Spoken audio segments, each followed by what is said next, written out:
Hey guys, welcome back to the channel. In today's video, we are comparing Brave versus Opera GX, two unique browsers with very different priorities. So let's break it down. First up, we have Opera GX. This browser is gamer focused and designed to give you full control over system resources.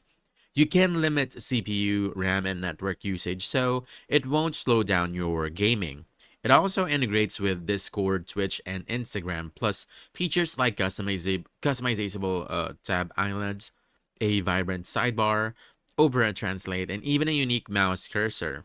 Opera GX is all about personalization and making your browsing part of your gaming or a creative setup. On the other hand, we have Brave. Brave is all about privacy and speed. Launched in 2016, it blocks ads and trackers by default, protects against fingerprinting, and supports private browsing with Tor.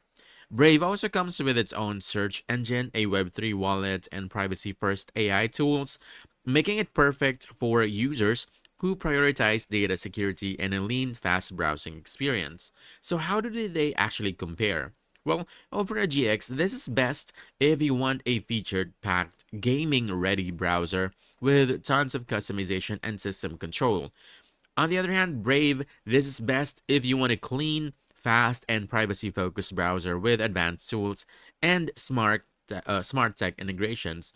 In short, you want to choose Opera GX for style, gaming, and system management, and you want to choose Brave for speed, privacy, and tech savvy browsing. And that's it. So if you found this helpful, don't forget to hit the like button, subscribe for more quick guides, and I'll see you in the next one. Thanks.